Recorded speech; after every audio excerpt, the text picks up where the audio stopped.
Hey guys, Brian with Cajun Cardboard coming at you from the great state of Louisiana. Today on the Luca Nation Network with another Friday episode of Explore the Card. This is episode number 44. Today we are featuring a fantastically interesting, fascinating Michael Jordan insert from the 90s. This is the 1998 Soul of the Game. And yes, the title looks weird on the thumbnail, but there's a method to my madness. This card is unique in many different ways. Most notably, you'll often find this card in different variations. And so if you're staring at the thumbnail on your screen, you'll see how it starts at the top in green, and it sort of fades into an orangish color, and then into a red, and then it kind of darkens to a purple, and then turns into a blue at the bottom.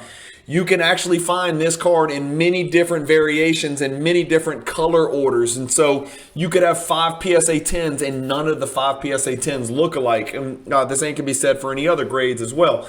As always on Explore the Card, let's check out where the card comes from. So we always look to handy dandy trusty trading card database to do that. It's tcdb.com. If you're ever interested in learning more about sets or insert sets or parallel sets or what's out there for a particular player, trading card database is a wealth of knowledge and a fantastic library of information, especially for cards from the 1990s. So we're looking at 1998 Skybox Premium. That's what gave birth to this particular Soul of the Game insert set. But in the base set, Jordan, there's 125 in Series 1. Back in the 90s, they used to release them in phases, right? So Series 1 would release, and that's cards number 1 through 125 in the set. And then Series 2 would release. That's cards number 126 through 265. The rookies in the Skybox Premium set from 1998 that you're looking for are Vince, Pierce, and Dirk primarily. There are others, but it's really Vince, Pierce, and Dirk, 3 Hall of Famers, 3 studs. Those rookie cards were cards number 226 through 265, so the last 40 cards in the set, and they were 1 in 4, Series 2 only. Soul of the Game appears in Series 1 only, so just make sure you remember that. Soul of the Game inserts, the ones that we're looking at today, only came in Series 1 boxes. The cards in the set appear in no particular order from what I can tell. Not coincidentally, the Michael Jordan base card is card number 23, so I don't know how they stumbled on that number, 23 out of 265 cards. Here's a picture of it. It looks awesome, I think. I think that's a really good looking base card. There's sort of a blur coming out the back as it looks like that's somebody from the Pistons. It could be the Sonics. I can't really tell. But they've actually got a WNBA logo back here. So even back in 1998, they were kind of branding the WNBA behind Jordan. Look how gigantic his hand looks on that card. We're going to talk about the card a little bit more, but this is just the base card, of course. Jordan is absolutely shredded. He's got the diamond right there that makes all of us men jealous, right? We wish we had that diamond where your tricep meets your bicep, meets your delt, but we don't. But he did, and David Robinson did. But enough about the base card. As you can see, no ordinary base card. Pop 83. It's a $320 for the last sale of this card this month in October, just a week ago. It'll be about 15 days from the time you see this video. But I don't know what the hell's going on. Y'all, look at this pricing chart. I've got it pulled up on Card Ladder. This is the last 1 year of sales. Look at the disparity and the weird undulations in prices. 225, 465, 255, 308, 533, 325, 545, 320. So I don't have any damn clue what's going on. I'm glad I've already got my PSA 10. I'm just kind of watching and observing. Over the last year, it's actually down 14%, but that's only because the last sale was 320. If we gauged it with the last sale before that, which was a couple months ago, 545, it would be up like 25-30%, something nuts like that. So I don't know what's going on with this base card. We've spent enough time talking about the base card. Let's talk about the rest of the set. Jordan's card number 23, like we said, it's a Pop 83. We don't know what it's worth, 300 to 500. The most notable insert sets from 1998 Skybox Premium are as follows. You've got your 3Ds, which were 1 in 96 Series 1 packs. You've got your autographics, which were strewn and kind of randomly inserted into a bunch of different products. Those can be found in various products. They're hard to find. They're 1 in 68 Series 1, 1 in 24 Series 2, but they're also coming out in other products as well.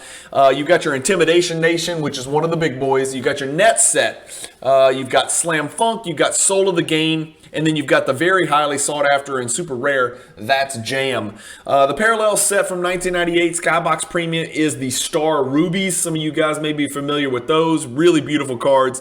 Serial numbered to 50 for 1 through 225 Series 1 cards. Series 2 cards are the rookies, and those were serial numbered to 25 for the rookie cards in cards number 226 through 265. So that is the one parallel set you'd be looking for. Those are very, very rare. Only the highest of the high-end collectors chase those cards. There are 15 Soul of the Game players included in this insert set. So 15 different cards. Jordan is card number 1 of the insert set. We always like to look at how many of the insert set are comprised of Hall of Famers, and we call that our Hall of Fame rate. This has a 53.3% Hall of Fame rate, which is 8 out of 15. So 8 out of the 15 are Hall of Famers. No true imposters in here. I mean, Kerry Kittles was a good but not great player. Twan Walker was a good, not great player. Stoudemire got out of the gates, like gangbusters, killing it his rookie year, and then turned into a good but not great player. Camby, good player, not great player. Sharif Abdul-Rahim, very, very good player, and then just kind of fell off the map. An interesting stat I saw the other day, Sharif Abdul-Rahim has the worst plus-minus in the history of pro basketball. That is really, really odd because he was a really good player, but that is a great stat for you. Tim Duncan had the greatest combined career plus minus, and Sharif Abdul-Rahim has the greatest career, the worst career combined plus minus, which is really odd. I figured it'd be like Dellavedova or somebody, but I guess Sharif Abdul played a long time and never played on a team worth a damn, and so I guess that's why they were just getting their ass kicked. So whether he was on the floor or not didn't matter. His plus minus is the worst in NBA history. Fact check me if you want to. I read that stat, so maybe I'm wrong, but let me know in the comments if I got that wrong, but I'm pretty sure that's right. Anyway, these Soul of the Game were inserted 1 in 18 Series 1 packs, which makes MJ a 1 in 270 Series 1 packs. Let's look at the card itself. I always like to proceed from an element of transparency. You're looking at my card on this one right here. So let me pull it up. That's mine, right? That's my 9.5, and I've got the green, red, blue version, right? And so you see Michael Jordan's written almost in like a Space Jam-y, kind of cartoony looking way in the middle. You've got the premium label up here in the top right. Those are prone to flaking, and so sometimes you'll have surface issues because that like gold foil where it says premium will kind of flake off if it's stuck against some other cards, and when you pull them apart, that part will come off, that gold foiling. You should have a little bit of white space on each side of the font, top, bottom, left, and right. Jordan's in his 23 Bulls uniform. Let's check out the back. It's really cool at the top. It's got Soul of the Game, almost in a wavy deal to make it look like it's wavy. It says, wait a minute, MJ. We're going to try to think of the nicest move we've ever seen you make. It has to be, I think that's a typo. In fact, I'm positive it should say it has to be, but somehow this slipped through the cracks. And it says, it has to be that nasty crossover to the J in 1998 that won the Bulls their 6th title. That or the right hand to the left hand switch you pulled in the 91 finals en route to your first title. That or ... So I get where they were going with it. They should have probably used spell check a little bit better or grammar check because is not correct grammar.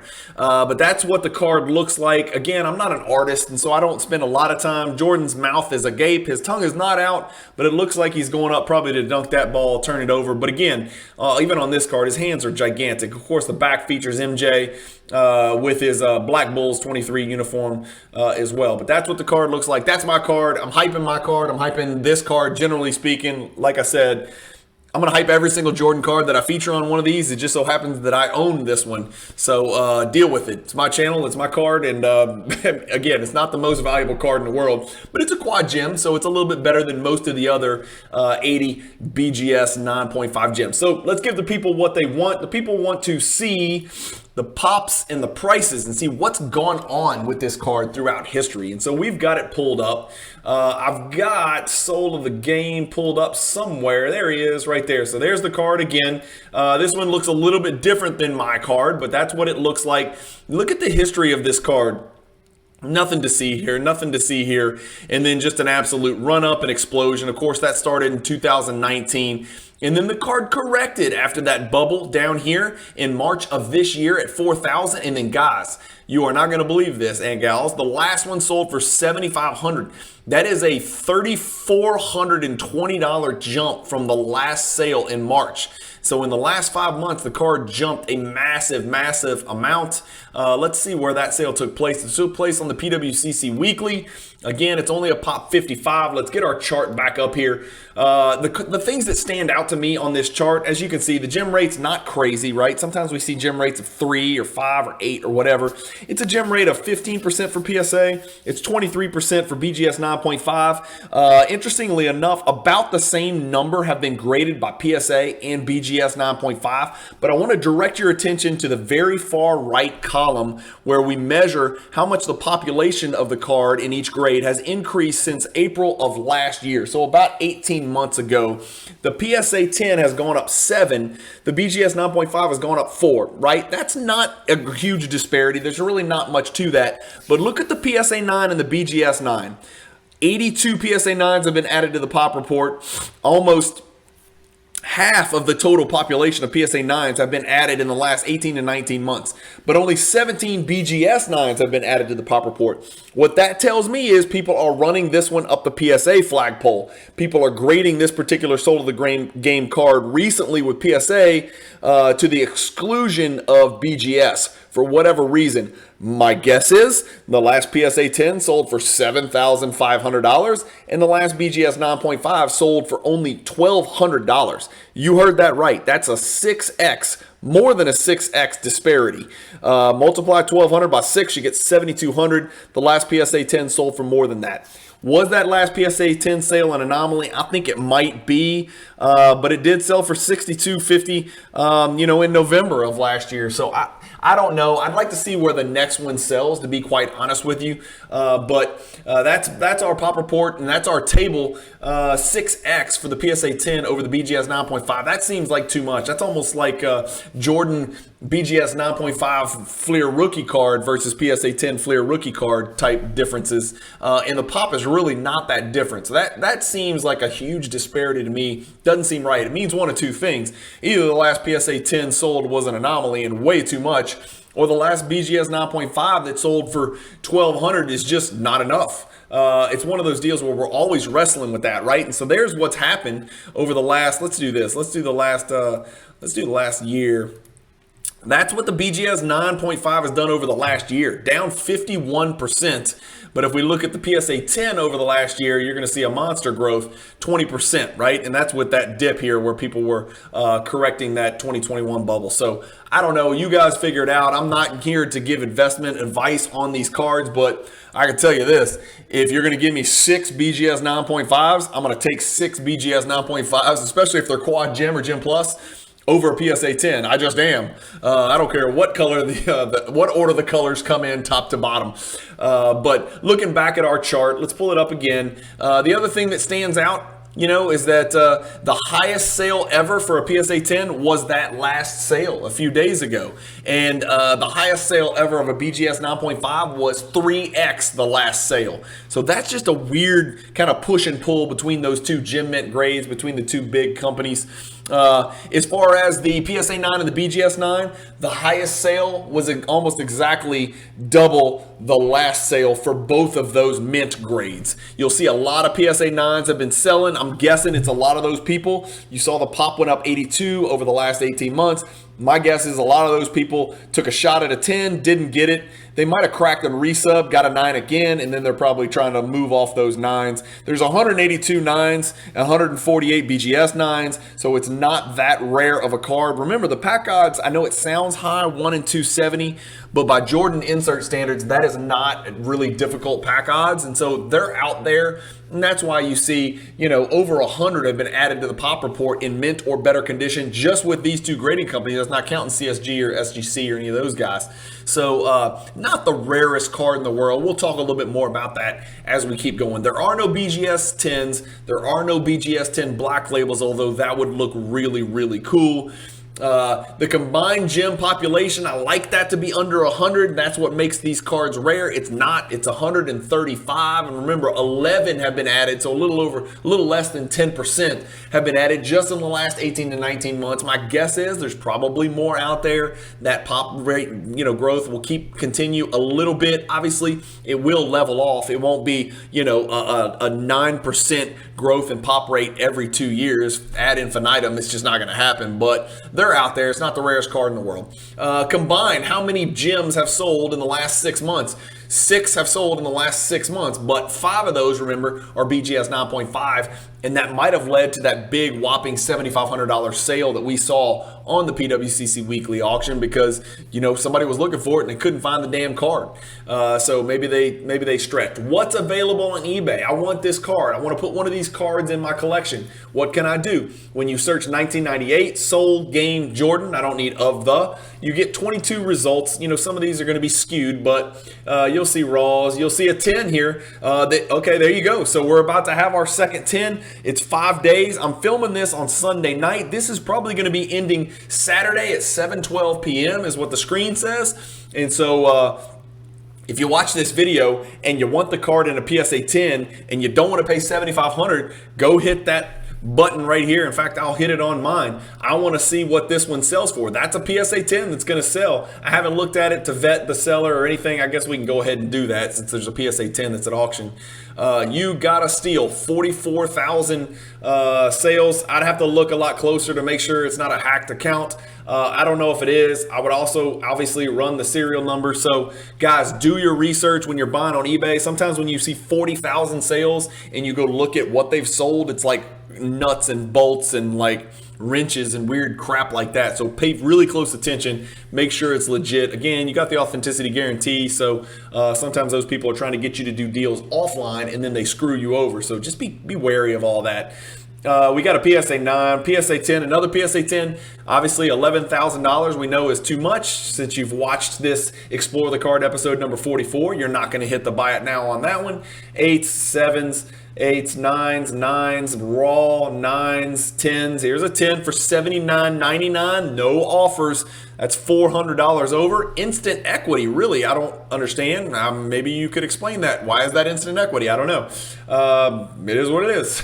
PSA 9, that's what we see. What if you're a gambler and you want to chase this box? Let's see. Remember, Series 1 only. So I've searched 1998 Skybox Premium Box Series 1 or ONE 1. We've got a couple here at auction. Again, I don't recommend it. 1 in 270 Series 1 packs is not crazy odds, but it's probably not in your best interest to go chasing this card by ripping a bunch of 1990s Skybox Premium, 1998 Skybox Premium packs. I have had some horrific results when I've opened 90s Skybox Premium with the cards sticking together. I think I did like 93 Skybox Premium, so maybe 1998 the cards were protected better. I don't know, but always be careful with that if you're planning to open boxes from the 1990s. I always like to talk about what I own and what grade I own and whether I'm a buy, a sell, or a hold. As I told you, I own this one. I own the 9.5. It's in a quad gem condition. I'm super happy with it. I certainly am not going to go pay a 6x premium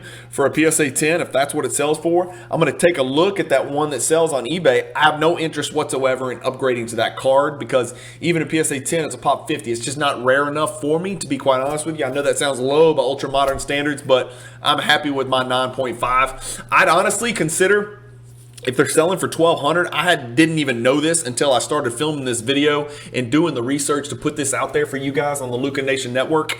I didn't know they were selling for 1/6 of what the PSA 10 sells for. $1,200 seems like a really low price, to be quite honest with you. I mean, and that's a testament to the fact it's gone down 51% over the last 12 months. It's a pop 80 and BGS 9.5. There's still not tons of them out there, guys. That's a pretty low rate. If you can pick this card up for $1,000, $1,200, again, I'm not here giving investment advice, but I'm going to keep an eye out and probably go do an eBay save search at 9.5 and make sure I start searching that on my PWCC weekly auctions and just go out there and look and see what's out there. But $1,200 is not enough. This card should be worth more than $1,200 in a BGS 9.5 slab. That's just my opinion. Is the card a high end, a grail card over 20,000, a high end between 10 and 20, a mid 5 to 10,000, or a low card under $5,000? It's a mid-value card going back to our table, obviously in PSA 10. The last one sold for $7,500. We'll see where this one on eBay sells tomorrow. I guess you'll be watching this on Friday, so tomorrow, or you could be watching on Saturday. So if you're watching it, go check it out because it's selling at like 7 p.m. on, that would be Saturday, October 15th. So right around the corner, 6 days from now, but it will be the day after you watch this video. I've said that 10 times. The PSA 10's a mid, 9.5 and below are all low value, right? So under $5,000, you can get into this card. In fact, under $1,000, you can get into a mint copy of this card if you're just trying to grow that Michael Jordan collection. What are some similar cards and similar values? I've got 3 options pulled up. It's the 1998 Topps East-West Refractor, which, as you guys know, East on the front, that's Jordan. West on the back, that's Kobe. I love this card. I own a BGS 10 of this card. That card's about the same value. That's a pop 84, however, a little bit higher pop than the PSA 10 50 soul of the game. The next card that's similar in value is this 1996 Starring Roll. I think this card's ugly. I don't get it. I don't understand the appeal of this card, but it is a very rare card. It is condition sensitive because it's got dark edges and corners, and it's a pop 10. That's a really rare card. It hasn't sold since December 4th of 2021, so we're going on 10 months where this card has not sold at all. The last one sold for right at $8,000. If we look at the last 2 years, it's only sold twice in 2 years. Remember, it's a pop 10 card, very rare card. The other card to compare it to is this 1996 Skybox Z4 Slam Cam. So another good looking card, also a crazy low pop. The card last sold for $8,000 in April of 2021. So this card has been, what is that, like 15 months, more than that, April, May, June, July, August, September, almost like 18, 19 months, something like that since the last time this card sold.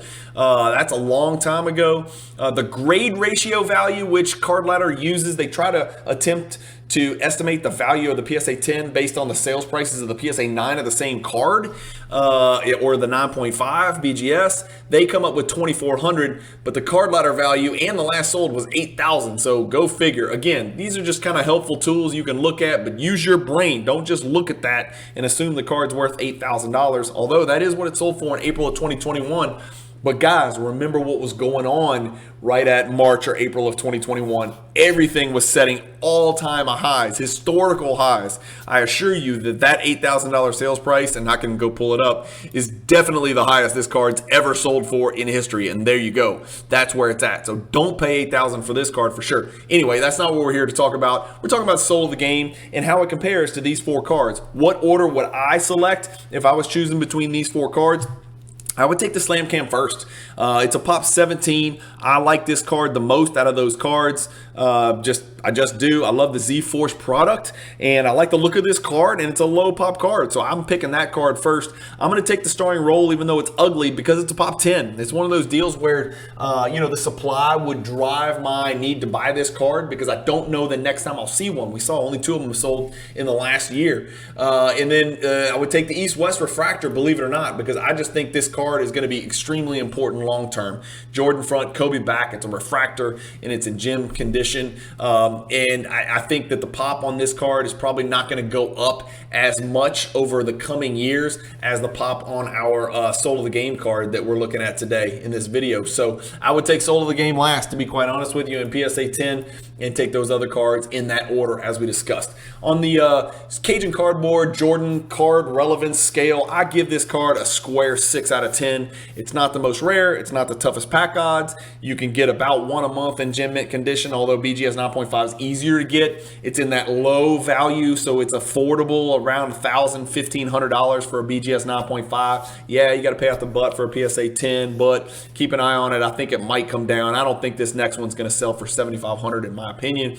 I give the card a 6 out of 10. It comes from a great set. Skybox Premium gave rise to many different fantastic high-end inserts from the 90s from Michael Jordan. This is just not one of those crazy high-end cards and one of those crazy high-end inserts. But anyway, that's it, guys. I appreciate you watching these episodes as always. I know some of you guys are just now getting acclimated to how fast I talk, my accent. I scream at the TV. I'm loud. I'm all over the place. Sorry, that's the way I do stuff. So settle in. You'll either like it or you won't. You can click off and watch other stuff. But I've got a Cajun Cardboard playlist on the Luca Nation Network. I've also got my Cajun Cardboard YouTube channel as well, which is a standalone channel. But you're going to get these Explore the Card episodes every single Friday, and we're going to take a deep dive into cards just like this Michael Jordan Soul of the Game, which is really cool. Again, going back, I wanted to reiterate, if you go look at these cards, look at how different they are. So let me pull it up, sorry. So I've got like a raw one pulled up on your screen: yellow, green, blue, purple, red. Blue, green, yellow, red, green, yellow, red, purple, blue, blue, green, yellow, red. You know what I'm saying? So they're all different, and that's just something that's really unique about this card. So for that reason, you know what? I might bump it to a 6.5. I'm going to bump it to a 6.5 out of 10 because it changes colors, and you can get different variations of the same card. So I think that is pretty cool.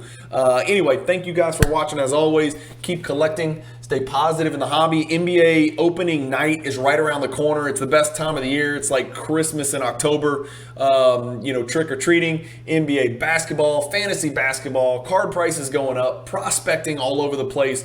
You can't ask for a better time of the year. The weather is actually decent down here in Baton Rouge, Louisiana. I can breathe without inhaling humid water when I breathe in 100-degree weather. So everything is clicking. I'm excited about being a member of the Luca Nation Network and being part of the team. Hopefully you guys are enjoying my stuff. If you got any suggestions for other cards you want me to feature in episode number 45 of Explore the Card, just let me know.